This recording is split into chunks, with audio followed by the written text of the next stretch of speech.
Hi, I'm Gigi, an ex-Amazon senior leader and bar raiser here at Day One Careers. If you've seen the other videos on the channel, you might be wondering why you're looking at a cartoon. Well, what follows was originally a podcast recording, and YouTube doesn't seem to like that so much. So I've dusted off my creative skills and turned it into an animation for you. So lots of you have come to us and say you're not just interested in how to pass the Amazon interview, but you're also interested in understanding what it's like to work at Amazon. So the best way we know how to help you with that is for you to hear it straight from experienced Amazonians. Not that we're not experienced, but other experienced Amazonians. So we want you to hear it from the most experienced, successful, and knowledgeable Amazonians that we could find. So we have partnered with Tyler Wallace, who is also an ex-Amazon bar raiser. He produces his own brilliant podcast, interviewing some of Amazon's most well-known and successful leaders. So over to Tyler. Hi, this is Tyler Wallace, the host of the Think Like Amazon podcast and a former 7-year Amazonian. During my time at Amazon, I had amazing opportunities to build and lead teams in Amazon retail, marketing, and marketplace across the US and Canada and spanning various product categories. One of my capstone experiences was serving as an Amazon bar raiser, where I came to appreciate Amazon's unique leadership principles at a deeper level. I left Amazon to build the Lab Consult, where I enjoy consulting and advising consumer brands to help them profitably accelerate their growth on Amazon. Through these engagements, I've found that many of Amazon's leadership principles, mental models, and operating mechanisms can be applied to improve other businesses. This led me to launch the Think Like Amazon podcast, where I sit down with former Amazon executives to tease out how to apply Amazon's unique principles and processes to grow and manage their own businesses. I'm pleased to partner up with Day One Careers to make these leadership conversations available to others looking to better understand the core principles behind Amazon's growth and culture. I hope you enjoyed these conversations. Welcome to the Think Like Amazon podcast. Today, I'm pleased to welcome Kim Matheson to the show. Kim spent nearly 12 years at Amazon, where she held several retail roles across media, consumables, and hardlines categories, rising to lead the multi-billion-dollar tools business end-to-end as director and category leader. Since leaving Amazon, Kim has spent the past 3.5 years at Microsoft and currently holds the role of Chief Customer Officer for Business Application Solutions, where she works with enterprise customers to solve their toughest business challenges across industries and around the globe. Welcome to the show, Kim. We're very happy to have you. And I know that 12 years is a long time, and that was a very quick bio. So maybe to kick it off, can you tell us a little bit more about yourself and your career journey at Amazon? Sure. So I started at Amazon pretty young. I think I was like 25, super excited to be in the workforce.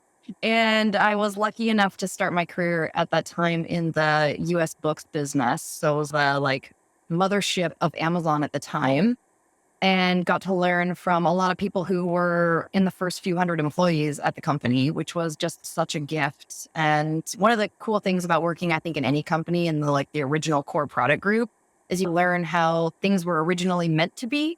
And that's one of the things I was always really grateful for my time in that business. I feel like I was able to transition to other categories over time and really understand I understand because I've worked in books, I know how this is supposed to work. And I see why it's not working for this product, maybe it's a t-shirt or a bug keep the grocery. So that was really cool. I loved that time. And then I transitioned from there. After about 1.5 years, I moved to Germany and spent 2 years working in our Amazon.de, running our English language books portion of that German books business. And then I came back to the US and did a whole bunch of things. I worked in grocery for a few years, leading the buying teams. I then moved to the sports category, where I led marketing and third-party marketplace. I went to outdoor sports and went back into leading buying teams. And then my last role before I left the company was category leader for the tools business, where I loved all things hand and power tools, garage storage, personal protection, PPE that everyone knows now because of COVID, all of that kind of stuff. So it was great. It was really fun to work across all the different functional areas between in-stock and third-party and vendor management, but also across a number of different industries. And then, of course, the international bit in there as well. That's very cool. You had a very eclectic career at Amazon, not just touching many of those different retail roles or functions, as we call them, but also really just spending time in many different consumer product categories and businesses. we probably both know people that have spent entire careers in media or in tools and hard lines or in grocery. And so to have jumped from one to another, that exposed you to a lot. Maybe to kick off, can you tell us a little bit about how you used a customer focus to quickly get up to speed when you came to, let's say, moving from books to grocery or moving from grocery to tools or sports, where, is a new industry for you? Yeah, I think this is one of the most fun things about the role. And because Amazon in particular is so customer focused, it makes it so fun to be able to really dig into a business through the lens of a customer. I would say, like many things at Amazon, I typically started with the data. So the great thing about being at Amazon is there's so much customer data available, not like about you as a customer, but at the macro level, how customers are behaving. So I would look at things like, what are customers buying in this category? How frequently are they buying it? Where are those customers coming from? Are they coming to my category or to this product directly from Amazon.com? Are they coming from search? How are they even getting here? Then I would look at things like, what are the best-selling items in each of my categories or subcategories? If you're talking about going from books to groceries, I knew the US trade books business very well by the time I had worked there 3.5 years. And then I suddenly found myself in a role where I was responsible for driving a business in snacks, cookies, and candies. And I was like, okay, I better figure this out. So one of my favorite things to do every week would be looking at the item level detail of what customers were actually purchasing. What are my top ASINs, of course, is the Amazon standard identification number, or SKU, as most the rest of the world calls it. What do people say about those products? I would read the customer reviews, eventually the Q&A, which didn't exist until later in time. What products are highest rated? Which ones are most subscribed to? In grocery, we have subscribe and save. What does that tell you about the strengths or gaps that you have? So all of that was really generated out of customer information, customer data, what customers were doing on Amazon, how they were finding us, how they were finding their products. I think the other thing that I always thought was really fun was, I did this a lot in the outdoors group, especially. I would look at what our best sellers were, and then I would also take a moment every week to go look at what the best sellers were on competitive websites. It's not about, am I beating somebody, but it was about, how do I identify where there's gaps and opportunities? So for example, in outdoors, it wouldn't be infrequent that we wouldn't be selling the same things as a majority of our competitors. It'd be like springtime and everyone else would be selling bikes and we're selling like totally different stuff. And we said, hey, you know what? Obviously, this is the time when everybody else is selling this category that we're pretty weak in at the moment. What are we going to do about that? We don't want to just walk away from that revenue. And so we built programs around helping customers buy things that required assembly, which can be difficult online. So we partnered with mobile bike delivery and assembly people. We partnered with manufacturers to create bikes that were more fully assembled than normal in a different kind of packaging so that the customer maybe only had to put on the handlebars and pedals. So we use that customer data to see, where do we have opportunities that we can go after? Where do we have gaps in our business model that we need to close? We did the same thing, actually, speaking of PPE, we did the same thing in tools. We actually had a very strong PPE business, and you don't see PPE as top sellers at a majority of the home goods sellers that you would typically see. And so we said, hey, this is a place where we're winning. It's a really profitable category. Let's double down on it. And so we tried to double our PPE business the years that I was there, which we did, as a way to generate more than our quote unquote fair share of wallet in that space for what you would expect from a tool retailer. So always focused on the customer. The data would tell us where to go and in what direction we should at least look. And then we would iterate and test things and see what happened as well. But those are the ways that I would try and use customer data to quickly get up to speed on what was happening when I switched between categories. So at least that's a start. That's great. And it's a playbook that can be consistently applied. You're always going to have a customer, whatever business you're in. And so starting with that customer is a step that you can consistently take. While we're talking about customers here, Kim, I want to just briefly reference for those less familiar with customer obsession, because it's one of the core, in fact, I think it's the first in the list of Amazon leadership principles. So the customer obsession principle states, leaders start with the customer and work backwards. They work vigorously to earn and keep customer trust.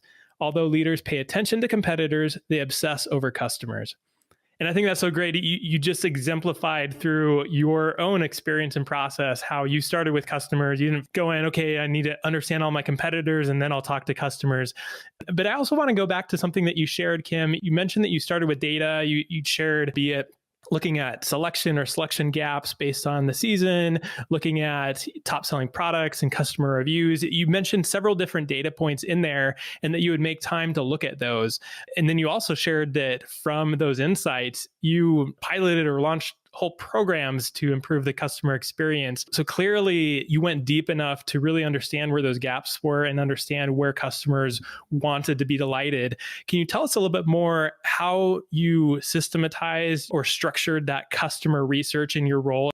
It's pretty apparent that it wasn't just I'll do it when I get the time for it kind of an exercise.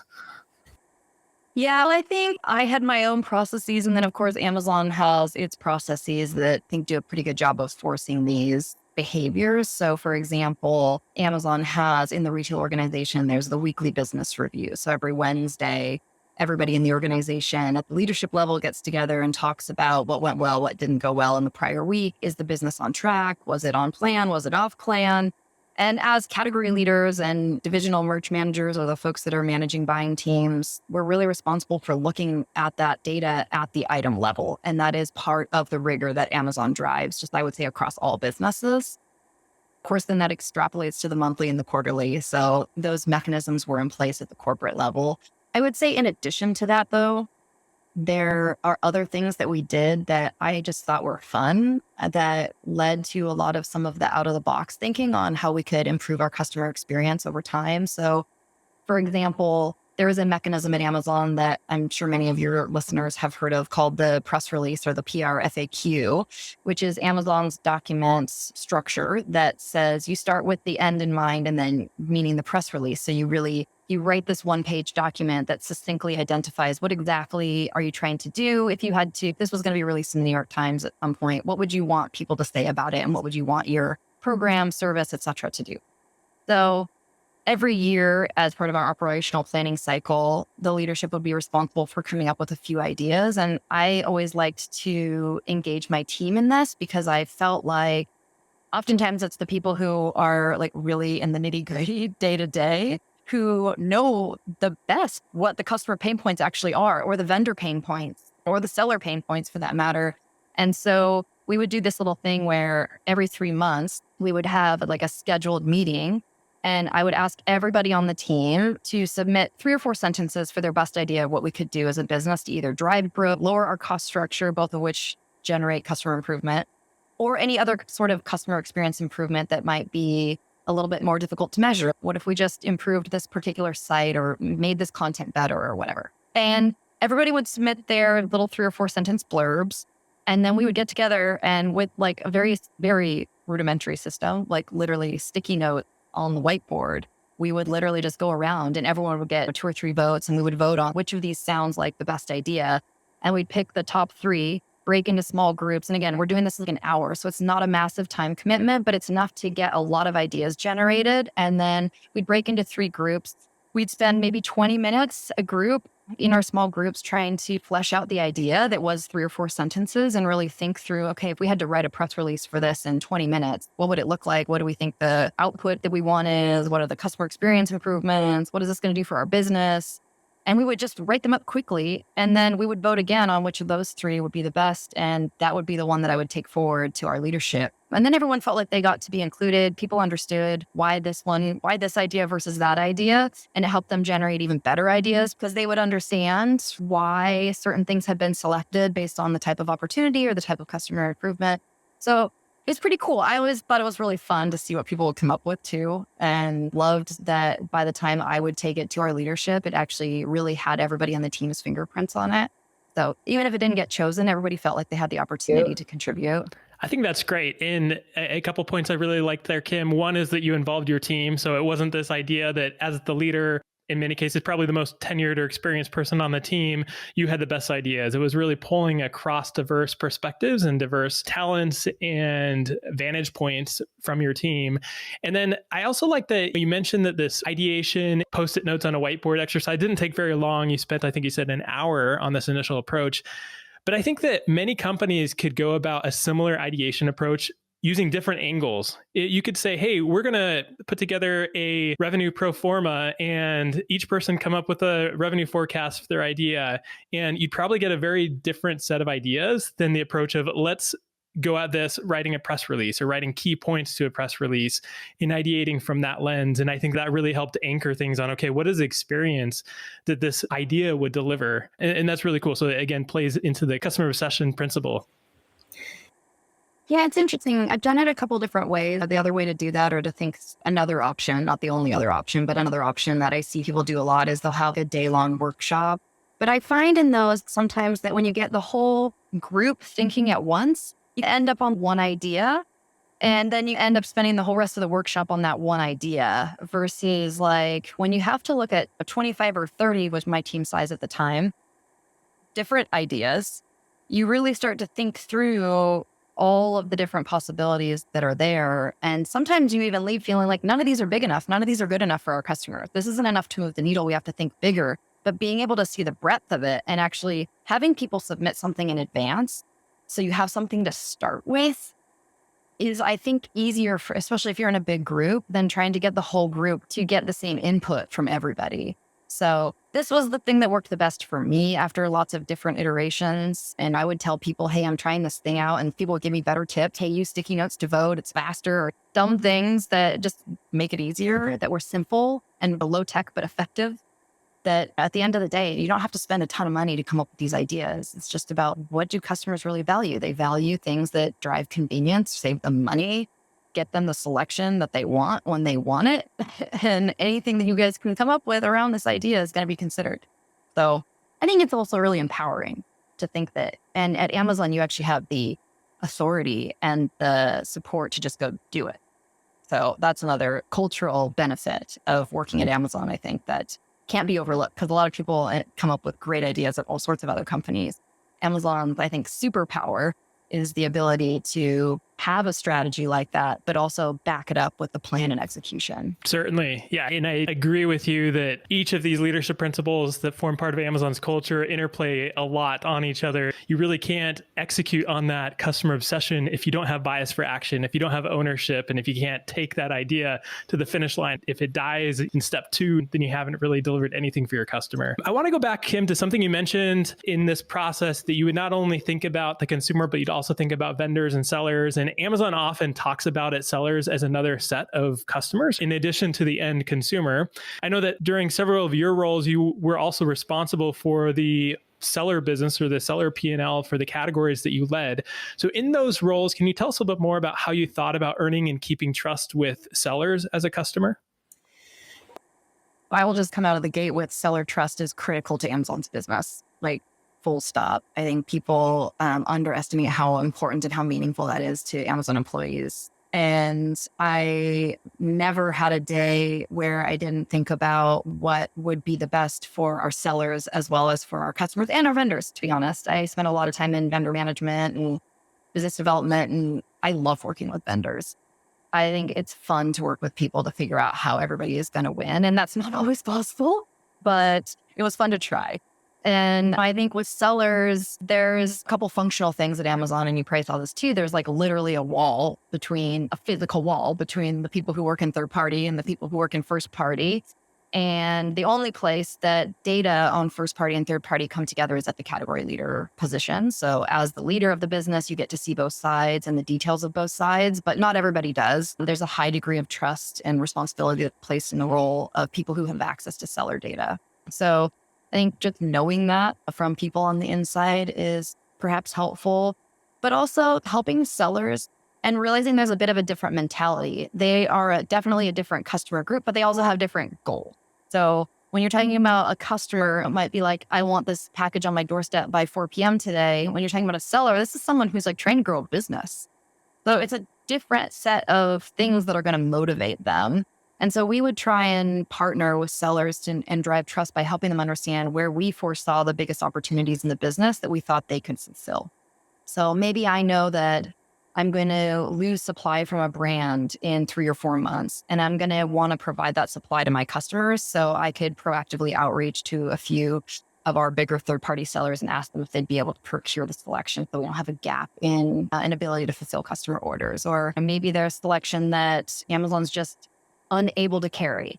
FC capacity is a big issue right now across the industry. So probably tough to get a lot of kayaks in storage in an Amazon warehouse this year. I'm just guessing. I have no insider info, but I'm just guessing. It was tough 5 years ago. You might be partnering with your sellers and helping them try and grow their business by helping to identify areas where, look, I just know there's going to be logistical challenges with this type of inventory.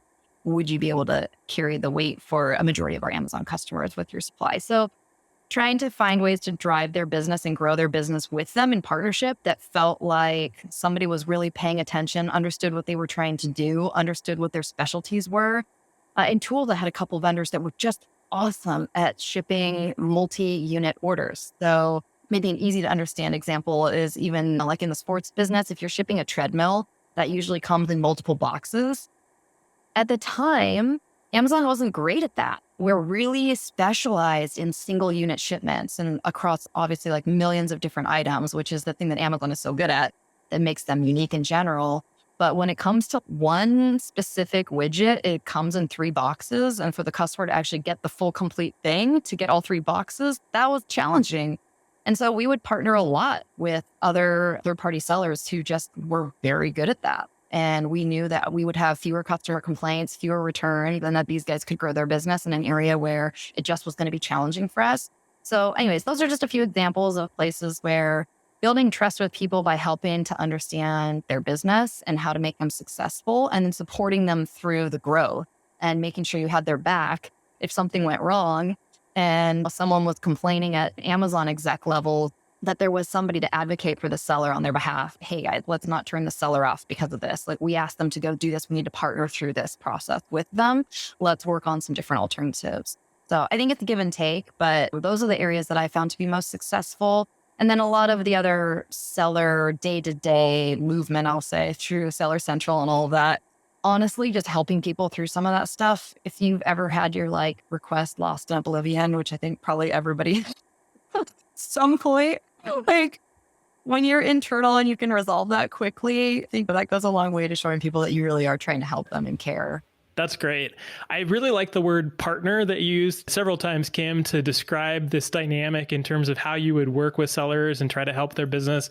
I think what's key there is that it's not that at Amazon internally, you were putting on your end consumer hat and focusing on delivering improvement for them. And then you would take off that hat and separately put on the seller hat and then focus on the seller business.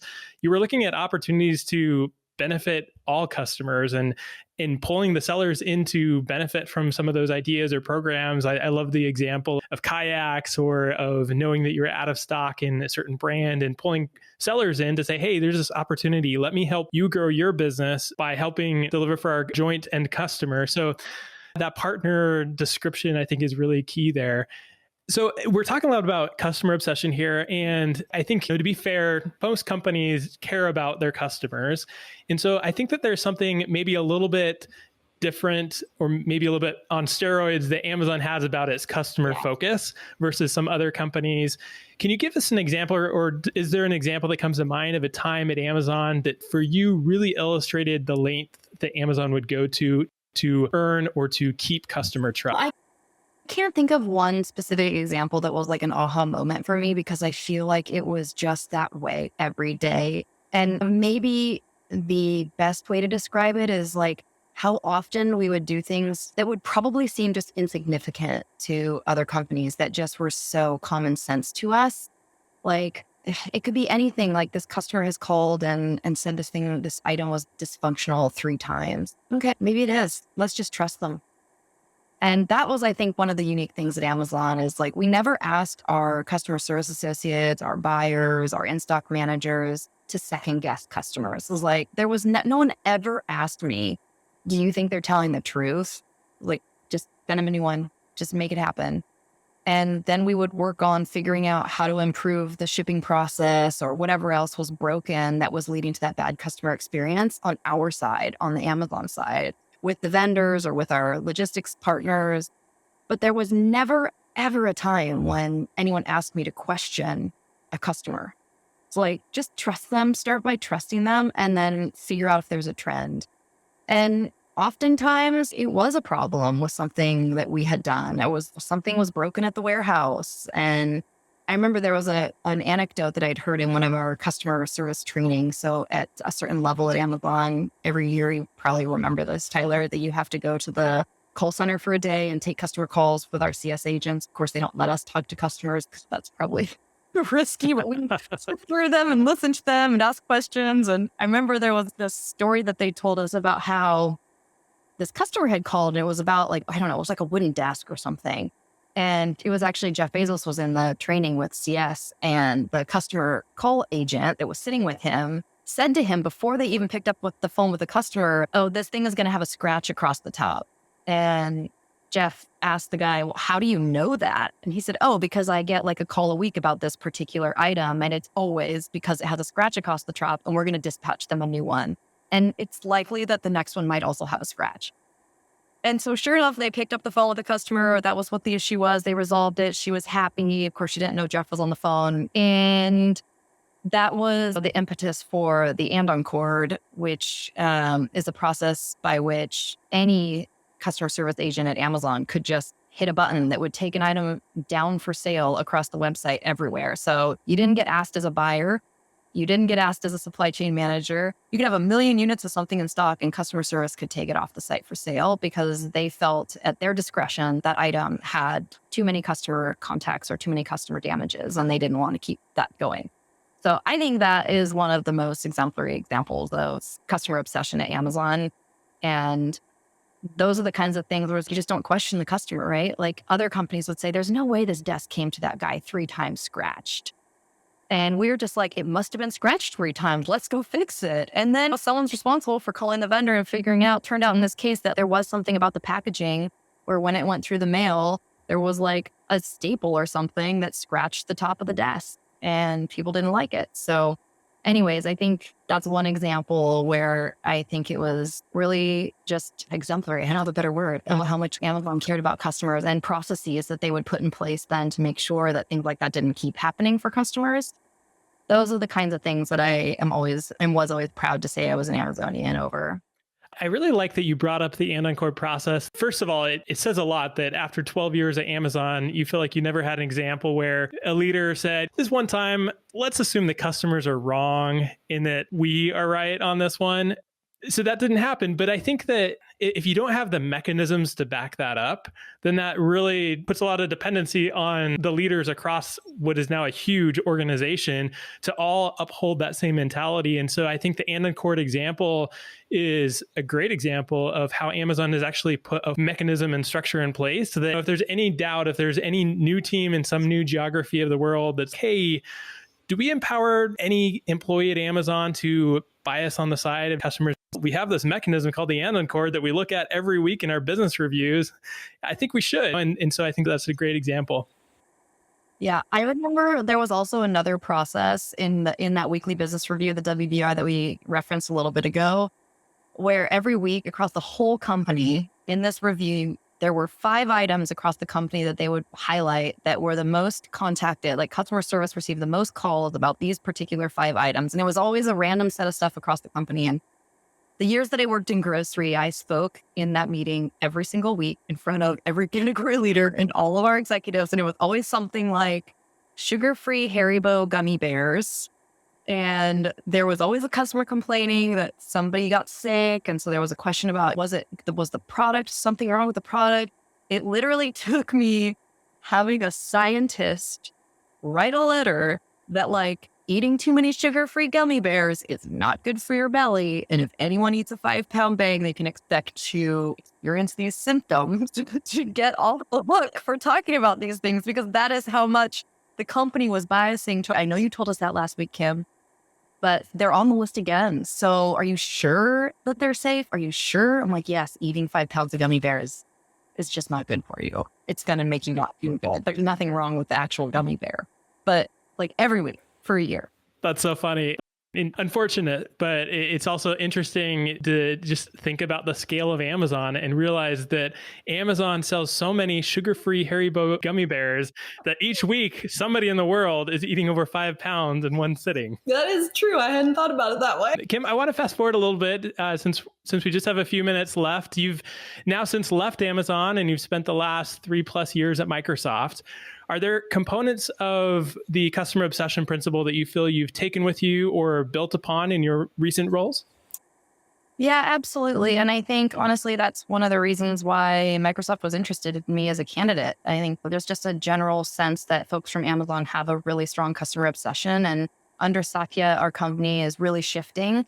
And we are becoming a more customer focused, aspire to be the most customer focused as well. As we wrap up here, Kim, what advice would you give to either entrepreneurs or managers aspiring to build more customer-centric businesses? I think, not to be cliche, but I would start with the customer and work backwards. If for your organization, that means you need to put that empty chair at the table to remind people to do that and to start there, then do it.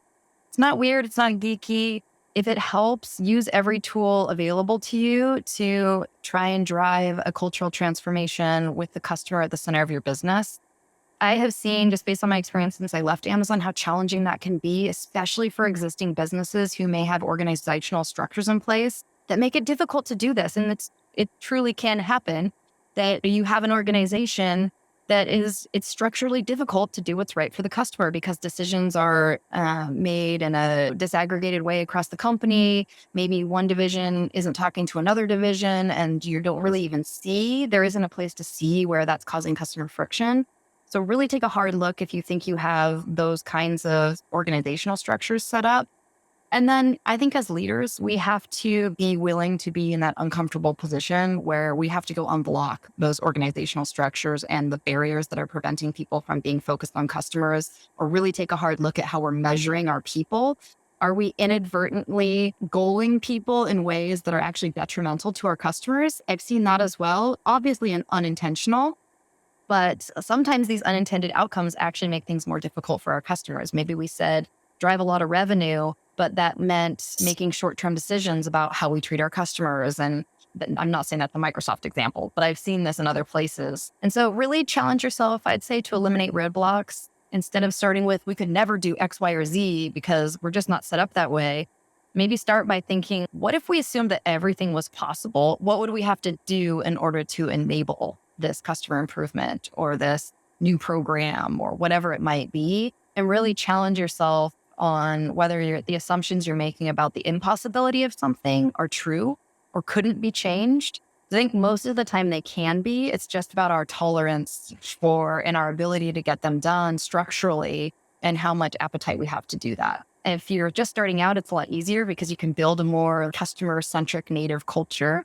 But I appreciate that it can be really difficult in organizations that were maybe set up more competitor-focused. It's a big cultural transformation. And so it'll be bit by bit, but I think it's worth it in the end. And it's for long-term thinkers like Amazon folks, it's never too late to start because being customer-centric isn't going to hurt your business. I'll say that. So many good insights. I just love the attitude that you bring to business. And I think anybody that works with you or works under you is going to be adopting that customer first mentality and probably going to feed off of this positive vibe that you have. And so very fun to have this conversation. We'd love to have you back on the show sometime. Okay. As we wrap up, where can listeners go to learn more about you or follow your work? I am on LinkedIn, of course. And then around our business, dynamics.com is the home of all things business applications at Microsoft, where the work that my team and I do obviously funnels through eventually and shows up as new products there. So that's where you can get the latest and greatest on what's going on in Microsoft. And otherwise, you can find me on LinkedIn. Thanks again, Kim. It's been great having you. Thanks so much, Tyler. Talk to you soon. Well, I hope you found that interesting. Please do give the video a like if you did. And there is a bunch more on the channel and more to come. So why don't you try this one next?